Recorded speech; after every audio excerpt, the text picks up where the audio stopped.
Okay, now we are going to this lecture, the last lecture for this lecture 3. Now, the market-based ratio. Okay, market-based ratio. Basically, we have two ratio here, 1 and 2 here. PE ratio, price to earning ratio, we call it PE ratio, and the market to book ratio. Basically, these two ratios we classify under market-based ratios. Now, these two ratios is look at from the viewpoint of the investor, how they look at the company. Now, it measures the company performance as perceived by the financial market. Always say, it's looking at the company performance from the viewpoint of the investor.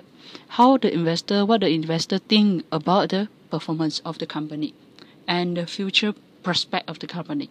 It will shows from this ratio. It will shows how the performance think about how the investor think about your company. Will they have confidence to your company, about your company past performance and the future performance? From this ratio, you will know. Okay, so you have these two: earning per shares and book value. All these, some of these things like earning per shares, you need to calculate by yourself. Okay, so look at here.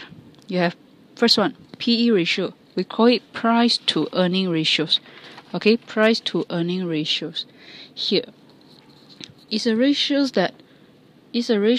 to show that how much your investor are willing to pay for a stock of a company relative to the company earnings. Okay, now it means that let's say your PE ratio is 20 times. Okay, so how much the investor is willing to pay for $1 of earning for your company?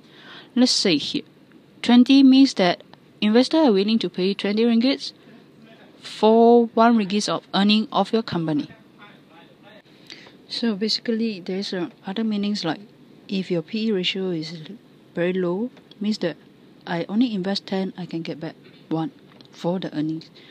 So it means that the company is performing very effective. Okay, so here, how much investors are willing to pay per dollar earnings? In this case, investors are willing to pay 10 for 1 ringgit of earning in your company. Okay, so now this is the formula for it. Current share price, market share price, divided by the earning per shares. Okay, now the earning per shares is the number of income divided by the number of shares that are outstanding. Number of shares, not the value of shares. Okay, so earning per share is here. Let's say you have a net profit of 10k, divide on number of shares that you have. If you have only 100 shares, that's it. So you have 10k divided by 100. You have 100. So your EPS is 100. Get it clear? So this one is refers to the number of shares, not the value. Get it clear? Number of shares. Okay, so here, high PE ratios. Now, high PE ratios, this one, it indicates that the investor are expecting higher earning growth in the future. Okay, now what does this sentence mean? Basically, let's say this: I have a company with 10 is their PE ratio, another company is 20 in their PE ratio. So what does this means? When I have invested into this, my company is 20 and the other company is 10. So my company have a higher PE ratio. So with this higher PE ratio, it means that it shows that the investor are expecting higher earning growth in the future. Now let's say you are normal ordinary shareholders. Why are you willing to buy a shares that using 20 to earn 1, compared to a company that have only use 10, you can earn 1. Use 10 ringgit, you earn 1 ringgit. But this company, you use 20 ringgit to earn 1 ringgit. If you are normal shareholders, why you want to invest into this company and not this one? So we say that the shareholders here, okay, the shareholders here, they are expecting the company to have a higher earning in the future. You are expecting that this company, okay, you expect this company will have a better earning in the future compared to this company. Okay, so this is the meaning here. When they are willing to buy your shares, they give you a high PE ratio, which says that they hope, they have a confidence that your company should perform better in the future, not currently. Currently, it seems like this company is perform better than your company. Okay, so now look at the measurement in terms of calculation, how to calculate. Now here's the number of shares. Okay, number of shares, and this is the market price. So number of shares, market price, divide by earning per share. So if you still remember this, earning per share EPS is equals to the net profit divided by number of shares. Okay, so you have net profit 162 divided by 100. So earning per share is 1.62 divided by 1.62. Okay, so the total is 12.35. So this 12.35 means that the shareholders, they are willing to pay 12.35, and when they pay this amount, you earn 1. Okay, per shares you will earn 1 for this. Okay, so by purely looking at this 12.35, it shows nothing. There's no meaning by looking at this amount itself. You have to compare. Okay, so you can't tell me this is good or bad, because you have to compare with other company in the same industry. Then only you will know. Now bear in mind, you can only compare this with the same industry. Okay, so now we'll go on to other ratios. Then later on in the last slide, we'll have compare it with other industry, and with same industry, other companies. Okay. Now we come to this market to book ratio. Now market to book ratio is to check the value of the company shares. The value of the company. Whether is it my company is being overvalued or my company is being undervalued by the company, by the markets. Okay. So here you use book value. Okay. You compare it with the market value. Now, okay, book value basically we say is the historical cost that you recorded initially. Okay, maybe 3 years ago book value. Market value is the price that you have today. Okay, the price that you have today. Now, when you have more than one, we say is overvalue.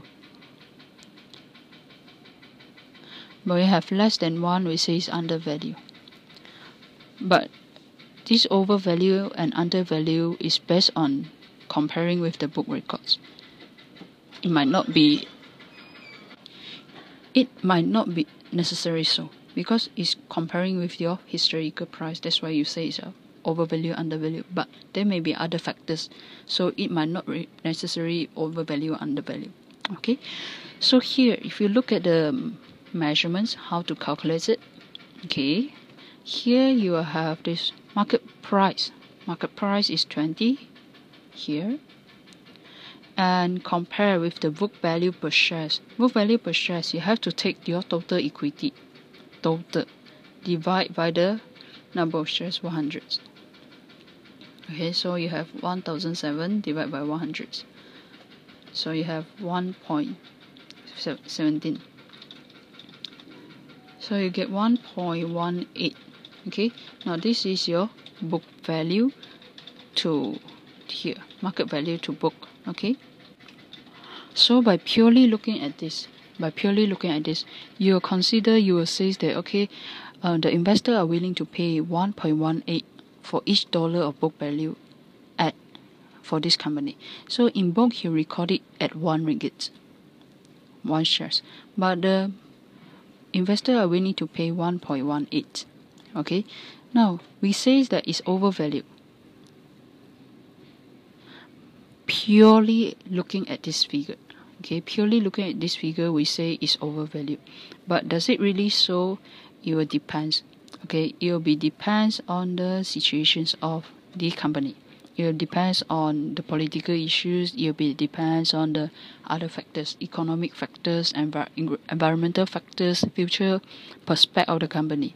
Okay, so maybe the company, the investor think that this company have a very good future, so now they are willing to invest into this company.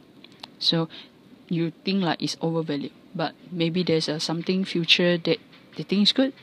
Okay, so here now we need to compare it with the industrial figure.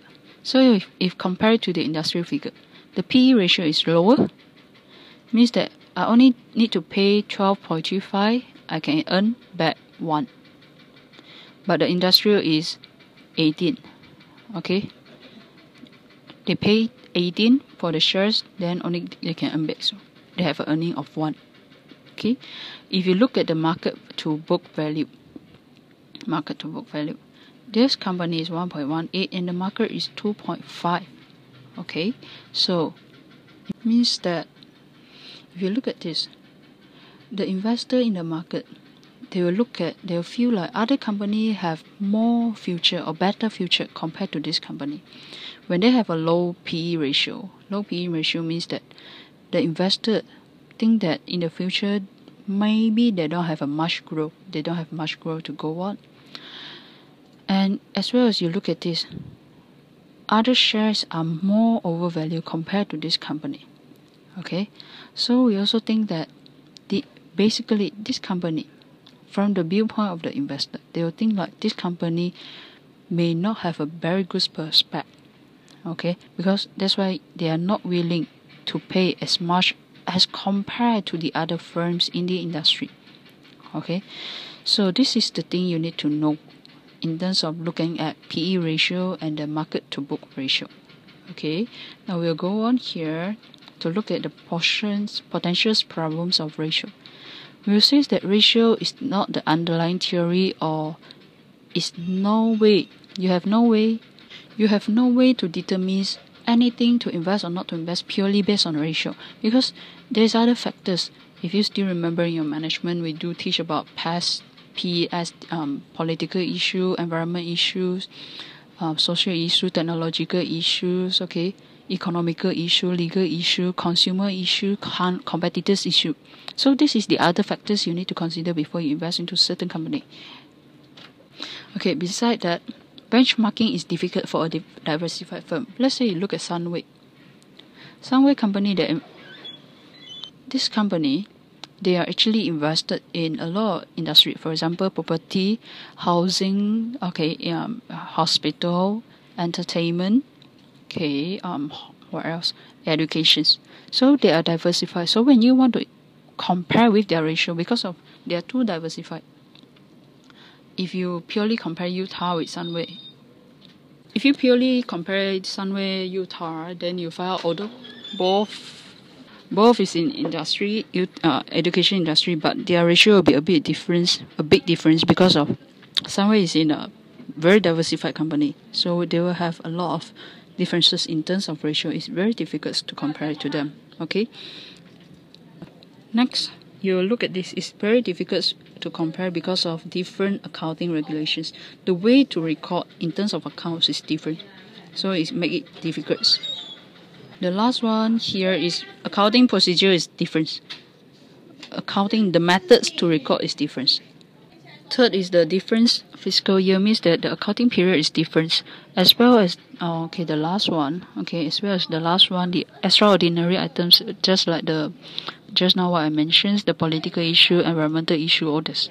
Okay, so ratio analysis, you can only use it as a supporting point, but cannot fully depends on that. Okay, yeah, that's all.